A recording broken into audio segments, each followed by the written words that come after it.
निर्जला एकादशी दोस्तों, इसी दिन किया जाने वाला पंडित जी द्वारा बताया गया एक दीपक वाले उपाय आप लोगों को जरूर करना चाहिए, क्योंकि दोस्तों यह एक ऐसा उपाय है जो कि हर कभी नहीं किया जाता है।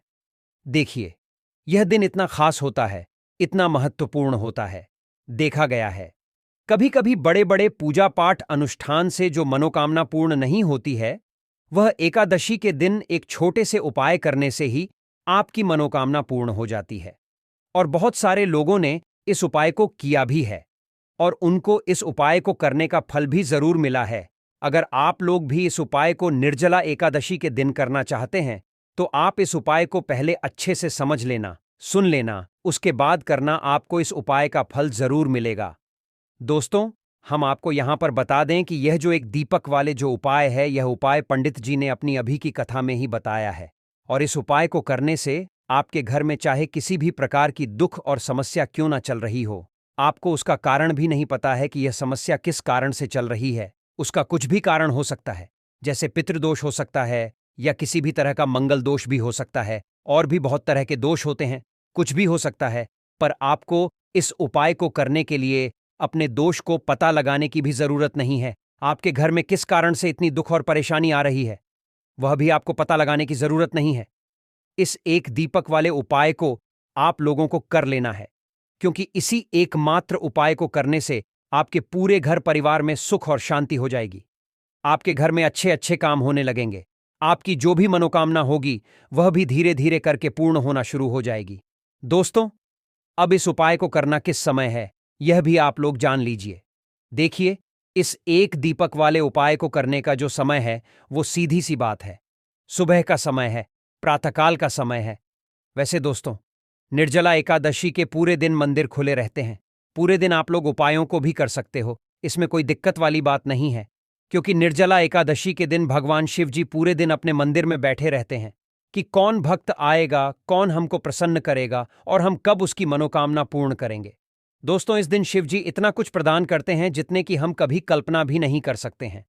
इसीलिए आप लोगों को इस मौके को तो अपने हाथ से नहीं जाने देना चाहिए।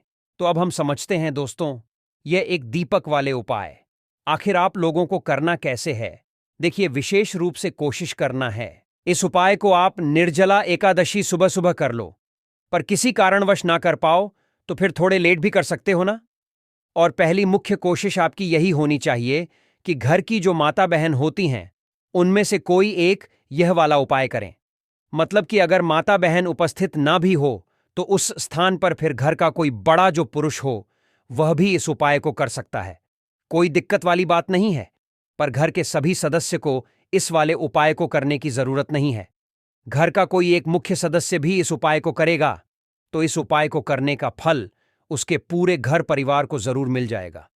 तो देखिए, एक दीपक वाले उपाय है, तो सीधी सी बात है कि इसमें हमें एक दीपक की तो आवश्यकता पड़ेगी ही पड़ेगी। तो देखिए, अगर आप यह एक हल्दी वाला दीपक एकादशी वाले दिन अपने घर में जला देते हैं, तो देखिए, निर्जला एकादशी का जो दिन है, इसकी महिमा कुछ ऐसी है कि जो व्यक्ति एकादशी के दिन में शिव जी को प्रसन्न करने के लिए पूजा करता है, उपाय करता है, शिव जी बहुत जल्दी अपने उस भक्त से प्रसन्न हो जाते हैं। और अगर आपने हल्दी वाले दीपक का उपाय कर लिया, तो ऐसा आप मान के चलिए कि शिव जी इतने ज़्यादा आपसे प्रसन्न हो जाएंगे कि आपके जीवन की जो निर्धनता और गरीबी है, उसे वह जल्दी से जल्दी आप आपके जीवन से दूर कर देंगे, क्योंकि हल्दी जो है, यह शिव जी से जुड़ी है। हल्दी आपके जीवन में बहुत सारी जो आर्थिक समस्याएं होती हैं, जो आपके घर में पैसा नहीं आता है, पैसा रुकता नहीं है, पैसा बहुत ज़्यादा खर्च अगर आपका होता है, धन की बर्बादी अगर आपके घर में हो रही है, तब भी आपको विशेषकर यह हल्दी वाले एक दीपक का उपाय एकादशी वाले दिन जरूर करना चाहिए। देखिए, इसी के साथ आपको बता दें, इस बार निर्जला एकादशी पर बहुत ही दुर्लभ संयोग का निर्माण हो रहा है। तो देखिए, आपको बता दें कि शिव जी को अगर आप जल्दी से जल्दी प्रसन्न करना चाहते हैं, तो अपने घर की गरीबी को जल्दी से जल्दी दूर करना चाहते हैं, तब आपको यह पहला उपाय करना है एकादशी के दिन। तो उपाय को करने के लिए आप कौन कौन सी चीज लेनी है और किस समय उपाय करना है। तो देखिए, उपाय को करने के लिए आपको यहां पर लेना है एक छुटकी काला तिल। ठीक है ना, बहुत ही जरा सा एक छुटकी काला तिल लेना है, और एक ही छुटकी आपको लेनी है पिसी हुई हल्दी। अब आपको क्या करना है, आपको नहाने वाले जल में एक छुटकी हल्दी डालनी है और एक छुटकी काला तिल डालना है, और आपको इस जल से स्नान करना है। तो देखिए, जब भी आप अपने जल में हल्दी डालकर, विशेषकर अगर एकादशी के दिन आप अपने जल में हल्दी डालकर स्नान करते हैं, तो इससे होता क्या है? आपके जीवन में आपका जो भाग्य आपका साथ नहीं दे रहा होता है, आपके पास जो पैसे आने के रास्ते बंद होते जा रहे हैं, जो आपके जीवन में निर्धनता बढ़ रही है, गरीबी बढ़ रही है, जो आप अपने जीवन में बार बार असफल हो रहे हैं, ना इन सारी चीजों से आप देखेंगे कि आप बाहर निकल कर आ जाएंगे। आपके घर में, आपके जीवन में पैसा आना शुरू हो जाता है, पैसा रुकना शुरू हो जाता है, क्योंकि यहां पर आपकी कुंडली में गुरु की स्थिति बहुत मजबूत हो जाती है, जिसके बाद आप जिस काम को करते हैं उसमें आपको लाभ ही लाभ मिलता है। तो यह पहला उपाय है। एकादशी के दिन इस उपाय को आप जरूर करें। अब बात करेंगे दूसरे उपाय की। देखिए, जो दूसरा उपाय आपको बताने जा रहे हैं, इस उपाय को अगर आप एकादशी के दिन करते हैं तो आपकी सारी अधूरी मनोकामना को शिवजी पूरा कर देते हैं। तो यह उपाय भी आप विशेष कर करें। अगर कोई भी ऐसी विश है, कोई भी ऐसी इच्छा है आपकी जो अभी तक अधूरी है, पूरी नहीं हो रही है, तो आपको शिवजी को प्रसन्न करना है, ये दूसरा वाला उपाय एकादशी के दिन करके। तो देखिए, यहां पर उपाय को करने के लिए आपको लेना है तुलसी की लकड़ी। देखिए, बहुत सारे लोगों के घर में तुलसी का पौधा सूख जाता है, और तुलसी की जो टहनियां होती हैं ना, तुलसी की ठनी को आपको छोटा छोटा कर लेना है। ठीक है ना? छोटे छोटे पार्ट में आप उसको तोड़ लें, डिवाइड कर लें, और फिर आपको क्या करना है, एक लाल कपड़े के अंदर इन टहनियों को रखना है। कितनी लेनी है? आप 2 ले सकते हैं, 5 ले सकते हैं, 11 ले सकते हैं। अगर 11 की संख्या हो तो बहुत उत्तम है। अब आपको क्या करना है, लाल कपड़े के अंदर रखना है, और इसकी छोटी सी पोटली आपको बना लेनी है। अब सबसे पहले आपको क्या करना है, इस पोटली को शिव जी के चरणों में स्पर्श कराना है, उनके चरणों से स्पर्श करना है। इसके बाद आपको ये पोटली अपने घर में, या तो अपने घर के मुख्य दरवाजे पर आपको इसको टांगना है। अंदर की तरफ टांगे, बाहर की तरफ नहीं। ठीक है ना? या फिर इसे आप अपने घर के मंदिर में एक तरफ रख देंगे। देखिए, जब भी आप तुलसी की टहनी जो होती हैं उन्हें अपने घर में कहीं पर भी रखते हैं और शिव जी से प्रार्थना करते हैं कि मेरी यह विश है, मेरी यह मनोकामना है, बहुत लंबे समय से अधूरी है, मेरे जीवन में निर्धनता है, गरीबी है, मेरे घर में सुख समृद्धि नहीं है, मेरे घर में क्लेश है। तो जिस प्रकार की भी आपकी समस्या होती है, जो भी आपकी मनोकामना होती है, उसे शिवजी पूरा कर देते हैं, और आपके जीवन की निर्धनता और गरीबी तो कोसों आपके जीवन से दूर हो जाती है। जब भी आप तुलसी की लकड़ी का यह छोटा सा उपाय कर लेते हैं, एकादशी के दिन एक चीज आपको बिल्कुल ध्यान रखनी है कि तुलसी का पौधा अगर आपके घर में सूख गया है, तब आपको एकादशी के दिन उसकी लकड़ियों को नहीं निकालना है, क्योंकि एकादशी के दिन तो तुलसी की पत्तियों को भी नहीं तोड़ा जाता है। यह चीज विशेषकर आपको ध्यान रखनी है। ठीक है ना? तो पहले से ही आप तुलसी के पौधे की, अगर आपके पास टहनियां हैं, तभी यह उपाय आप करें। दूसरी चीज कि जिनके घर में तुलसी का पौधा हरा भरा है ना, बहुत सारे लोगों के पौधे सूख गए जाड़ों में, लेकिन बहुत सारे लोग बहुत अच्छे से रखते हैं, और किसी किसी के घर में तुलसी का पौधा सूखता नहीं है, तो उन्हें क्या करना है, उन्हें तुलसी के 2 पत्ते लेने हैं। ठीक है ना? तुलसी के 2 पत्ते लेने हैं, और आपको जब भी आप शिवजी को भोग लगाते हैं, वैसे आप लगाते ही हैं हर बार अपने घर में तुलसी के पौध पत्तों के साथ, लेकिन एकादशी के दिन विशेषकर आपको तुलसी के 2 पत्ते शिवजी को उनके भोग में अर्पित करने हैं। जो भी आप उन्हें भोग लगाते हैं, जिस चीज का भी, उसके साथ आपको तुलसी के 2 पत्ते जरूर शिवजी को अर्पित करने हैं। एक चीज ध्यान रहे, भूलकर भी आपको इस दिन चावल खाने नहीं है, और चावल का भोग भूलकर भी आपको किसी भी देवी देवता को नहीं लगाना है। ठीक है ना? क्योंकि चावल खाना इस दिन महापाप होता है, ऐसा बिल्कुल भी ना करें। भूलकर भी आपको यह चीज नहीं करनी है। तो देखिए, जब भी आप तुलसी के 2 पत्ते शिवजी को अर्पित करते हैं, उनके भोग में उन्हें देते हैं, तो इससे क्या होता है कि शिवजी आपसे बहुत ज्यादा प्रसन्न हो जाते हैं, और आपके जीवन के चाहे जिस तरह के भी दुख हो, फिर आप अपने जीवन के वो दुख अगर शिवजी से कहते भी नहीं है ना, आपके बिना कहे ही आपके जीवन के सारे दुखों को वह दूर कर देते हैं। चलिए अब बात कर लेते हैं। एक चुटकी हल्दी डालकर दीपक आपको कहां पर जलाना है, उपाय को कैसे करना है, और कैसे यह एक चुटकी हल्दी वाला दीपक आपके जीवन की निर्धनता को तो दूर कर ही देगा। मां लक्ष्मी की ऐसी कृपा आपके ऊपर बरसेगी कि आने वाली 7 पीढ़ियों को भी ना धन की कमी नहीं होगी। इतना ज्यादा शिवजी आपसे प्रसन्न हो जाते हैं। इस एक उपाय को करके देखिए। पहली चीज आपको बता दें कि हल्दी जो है यह आपके जीवन में बहुत सारी अच्छी अच्छी चीजों को लेकर आती है, जैसे कि पैसे को बढ़ाने का काम करती है। और आपके घर में धन आने के स्रोत अगर बंद हो गए हैं, धन आने का रास्ता अगर आपके घर में बंद होता जा रहा है, उसे खोल देती है। क्योंकि आपके घर की नेगेटिव एनर्जी है, नकारात्मक ऊर्जा है, बुरी शक्तियां हैं, इन सारी चीजों को हल्दी दूर कर देती है। क्योंकि जहां पर हल्दी होती है वहां पर ये सारी चीजें रहती ही नहीं है। तीसरी चीज, हल्दी शिवजी से जुड़ी है, तो शिवजी आपसे तुरंत प्रसन्न हो जाते हैं।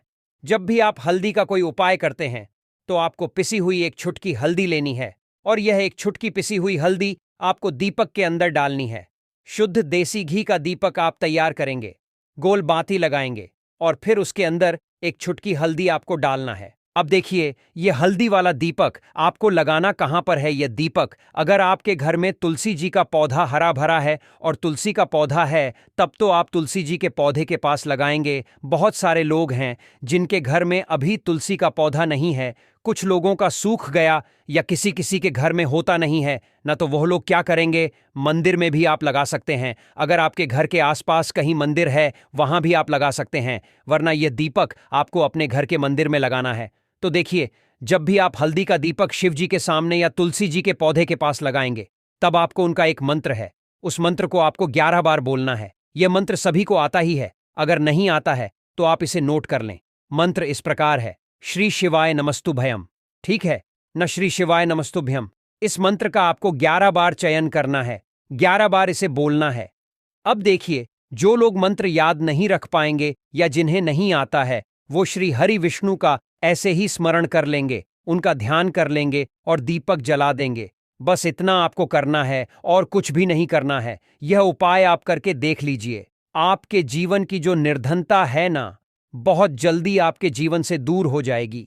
एक चीज और आपको ध्यान रखनी है कि जब भी आप दीपक तुलसी जी के पौधे के पास लगाएंगे, आपको जमीन पर दीपक नहीं रखना है। थोड़ी सी फूल की पंखुड़ियां रख लें या फिर कोई प्लेट रख लें, ठीक है ना। चावल आपको नहीं रखना है एकादशी के दिन, क्योंकि वैसे तो आप चावल रख सकते हैं, लेकिन एकादशी के दिन आपको चावल दीपक के नीचे नहीं रखना है। तो इस तरह से जब आप उपाय करते हैं, पूजा पाठ करते हैं, पूरी सच्ची श्रद्धा के साथ करते हैं, श्री हरि विष्णु के ऊपर विश्वास रख करते हैं, तो आपकी जितनी भी मनोकामनाएं होती हैं न, जितनी भी निर्धनता होती है, उसे श्री हरि विष्णु दूर कर देते हैं और हमेशा आपके जीवन में, आपके घर में मां लक्ष्मी वास करती हैं। अब जल्दी से बात कर लेते हैं तीसरे उपाय की। तो तीसरा उपाय जो आपको बताने जा रहे हैं, इस उपाय को अगर आपने निर्जला एकादशी के दिन कर लिया, तो मान के चलिए घर घर में गरीबी आपके चाहे कितनी भी ज्यादा हो, सर पर चाहे कर्जा हो गया हो, धन आपको लोगों से उधार लेना पड़ रहा हो, आपके घर का, आपके सर का सारा कर्जा दूर हो जाएगा। घर की सारी निर्धनता, गरीबी दूर हो जाएगी और आपके घर में माता लक्ष्मी का वास होगा, स्थायी रूप से। स्थायी रूप का मतलब है माता लक्ष्मी कभी भी फिर आपके घर को छोड़कर नहीं जाएंगी। तो बहुत ही सरल उपाय है। आपको करना क्या है, आपको निर्जला एकादशी के दिन, ठीक है ना, क्या करना है, आपको खीर बनानी है, ठीक है ना। निर्जला एकादशी के दिन खीर बनानी है, और अगर आपके पास थोड़ा सा इलायची है तो आपको क्या करना है, वो इलायची खीर में डालनी है, उसके दाने खीर में डालने हैं। इससे क्या होगा, इलायची की जो खुशबू है वो खीर में अच्छे से समा जाएगी, और माता लक्ष्मी को जितनी भी सुगंधित वस्तुएं होती हैं, उन्हें वह सुगंधित वस्तु तय बहुत ही प्रिय होती है। माता लक्ष्मी स्वयं चल करके उस घर में आती हैं। जो व्यक्ति सुगंधित कोई भी वस्तु का पाए, माता लक्ष्मी की पूजा में कर लेता है। तो जब यह खीर आप बनाएंगे, शाम के समय में अपने घर में पूजा करेंगे, और माता लक्ष्मी को आपको यह इलायची वाली खीर अर्पित करनी है। यह उपाय इतना अचूक है, जो व्यक्ति इस उपाय को कर लेता है, उसके घर की निर्धनता चाहे कितनी भी बड़ी क्यों ना हो, उसके घर में चाहे कितनी भी गरीबी क्यों ना हो, उस बड़ी से बड़ी निर्धनता को और गरीबी को भी दूर होने में समय नहीं लगता है, क्योंकि इतना ज्यादा अचूक उपाय है। यह इलायची वाली खीर का माता लक्ष्मी समझो तुरंत की तुरंत प्रसन्न हो जाती है। जो व्यक्ति निर्जला एकादशी के दिन इलायची वाली खीर माता लक्ष्मी को अर्पित कर देता है। तो अगर आपकी भी कोई ऐसी विश है, मनोकामना है, धन से जुड़ी समस्याएं हैं, तो आप निर्जला एकादशी के दिन अपने घर के मंदिर में माता लक्ष्मी को खीर का भोग जरूर लगाएं। तो आज की वीडियो में बस इतना ही। बहुत अच्छे से उपाय आपको समझाने का, बताने का प्रयास किया है। अगर उसके बाद भी आपको कुछ पूछना हो तो आप कमेंट सेक्शन में पूछ सकते हैं। कमेंट सेक्शन में आपको लिखना है पूरी सच्ची श्रद्धा के साथ, जय माता लक्ष्मी। तो देखिए, जब आप जय माता लक्ष्मी लिखेंगे ना, तो आपकी जो दिल की आवाज़ है, जो आपकी प्रार्थना है, वह मां लक्ष्मी तक जरूर पहुंचेगी। लिखकर देख लें, क्या पता माता लक्ष्मी आपकी एक पुकार को इस तरह से सुन ले कि आपके घर में वह आ जाए और कभी भी आपके घर में फिर निर्धनता ना रहे। तो चलिए अब जल्दी से बात कर लेते हैं अपने लास्ट उपाय की। कौन सा है वह लास्ट उपाय जो आपको पूर्णिमा के दिन जरूर ही करना चाहिए? देखिए, इस दिन पूर्णिमा के दिन स्नान और दान का बहुत ही ज्यादा महत्व होता है। तो आप अपनी आवश्यकता अनुसार इस दिन दान जरूर करें, क्योंकि माघ की जो पूर्णिमा होती है, इस दिन आप कुछ भी दान करते हैं उसका कई गुना लाभ आपको प्राप्त होता है। इस दिन किया गया जो दान होता है, यह सारे दानों में सबसे बड़ा दान और सबसे उत्तम दान माना जाता है। अब दान में आप अपनी आवश्यकता अनुसार कुछ भी दान कर सकते हैं। अनाज का दान कर सकते हैं, दालों का दान कर सकते हैं, और भी बहुत सारी चीजें होती हैं जो आप इस दिन अपनी आवश्यकता अनुसार दान कर सकते हैं। साथ ही साथ आपको ध्यान रहे कि आपको पूर्णिमा के दिन वैसे तो कभी भी ऐसा नहीं करना चाहिए। पूर्णिमा के दिन भी आपको कभी किसी व्यक्ति के ऊपर चिल्लाना नहीं चाहिए, गुस्सा नहीं करना चाहिए, और इस दिन आपको बिल्कुल शांत रहना चाहिए। जितना हो सके महादेव का नाम स्मरण करें। हर हर महादेव बोलते रहा आपके जी।